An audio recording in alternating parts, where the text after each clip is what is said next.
যোৱা ইংৰাজী ২৭/৬/২৫ তাৰিখে বিশ্বনাথ ব্লকৰ আমাৰ গিলাদাৰিমুখ পঞ্চায়তৰ যিখন সভা প্ৰথমখন সভা অনুষ্ঠিত হয়, সেইখন সভাত নিচে কমেও ১/৩ সদস্য উপস্থিত থাকিব লাগে।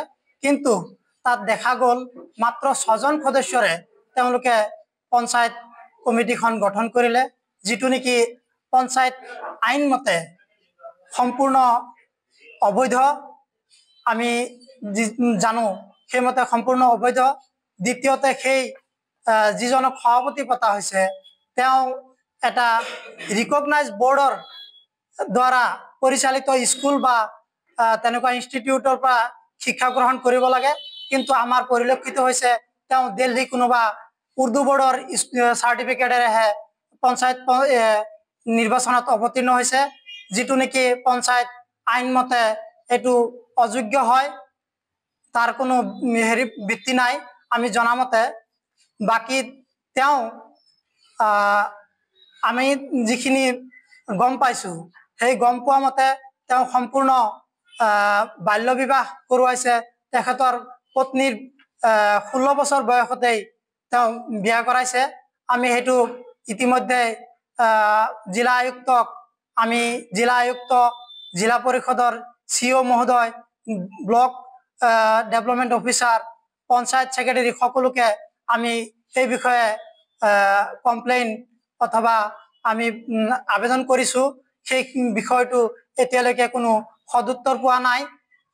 জিলা নিৰ্বাচনী বিষয়া তথা অথৰিটি অফিচাৰে কি স্বাৰ্থ তাত লুকাই আছে আমি বুজিব পৰা নাই।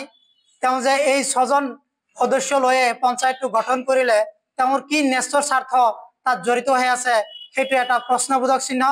এই সংবাদমেলৰ জৰিয়তে আমাৰ অসমৰ জনপ্ৰিয় মুখ্যমন্ত্ৰী মহোদয়ক আমি আহ্বান জনাব বিচাৰিছোঁ, তেখেতে যিটো দুৰ্নীতিমুক্ত পঞ্চায়ত গঠনৰ স্বাৰ্থত এই নতুন আইন আনি পঞ্চায়তসমূহ গঠন কৰিবলৈ দিছে বা নিৰ্বাচন হৈছে, সেইসমূহ যেন অসাৰ হ'বলৈ গৈ আছে।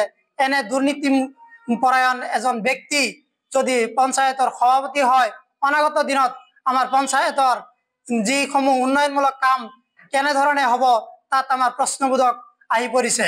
গতিকে এই সংবাদমেলৰ জৰিয়তে আমি দৃষ্টিগোচৰ কৰিব বিচাৰিছোঁ অসমৰ মাননীয় মুখ্যমন্ত্ৰী মহোদয়ক, এই বিষয়ত যাতে এটা কঠোৰ পদক্ষেপ উচ্চ পৰ্যায়ৰ তদন্ত দিয়ে। ইয়াকে আমি মাননীয় মুখ্যমন্ত্ৰী মহোদয়ৰ ওচৰত প্ৰাৰ্থনা জনাইছোঁ, বিনম্ৰ অনুৰোধ জনাইছোঁ। ২৬/৬/২০২৫ তাৰিখে যি আমাৰ শপত গ্ৰহণ অনুষ্ঠান কাৰ্যসূচী বিশ্বনাথ ব্লকৰ অন্তৰ্গত তাত আমাৰ উত্থাপন কৰিছিলে, তাত বিশেষ কথা এটা কি হৈছে, আমাৰ যিহেতু পঞ্চায়ত আইন হিচাপত 10টা ৱাৰ্ড মেম্বাৰ থাকে, আমাক কোনো খবৰ নিদিয়াকৈ নিজাববীয়াকৈ ইহঁতক কিবা প্লেনিং কৰি পেলাই 6জন মেম্বাৰ দি পেলাই শপত গ্ৰহণ অনুষ্ঠান কাৰ্যসূচী হাতত ল'লে। বহুত দুৰ্ভাগ্যজনক কথা। এটা কথা হৈছে কি, ৰাইজে প্ৰতিনিধি নিৰ্বাচিত কৰোঁতে 10টা ৱাৰ্ড মেম্বাৰ প্ৰতিনিধি নিৰ্বাচিত কৰিছিলে, কিন্তু দুৰ্ভাগ্যজনক কথা এটাই যে আমি 4টা ৱাৰ্ড মেম্বাৰে খবৰ নোপোৱাকৈ কেনেকৈ পঞ্চায়ত গঠন কৰি এজন সভাপতি নিযুক্তি কৰিলে, সেইটো বৰ সন্দেহজনক কথা। এটা কথা আমি নিশ্চয় আমি বিধায়ক মহোদয়ক জোৰদি আমাৰ মুখ্যমন্ত্ৰী মহোদয়ক অনুৰোধ জনাইছোঁ, এটা কথা কি আপোনালোকে দুৰ্নীতিমুক্ত যি আমাৰ বিজেপি চৰকাৰে কাম কৰি আহিছে, এই পঞ্চায়তখনত আমাৰ জিলা উপায়ুক্তই হওক, চাৰ্কুল অফিচাৰেই হওক বা BDO মহোদয় হওক বা ছেক্ৰেটাৰী মহোদয় হওক, ইয়াৰ অন্তত কি আছে এই বস্তু আমি ধৰিব পৰা নাই যে সম্পূৰ্ণ বেআইনীভাৱে কেনেকৈ এজন সভাপতি নিযুক্তি কৰিলে।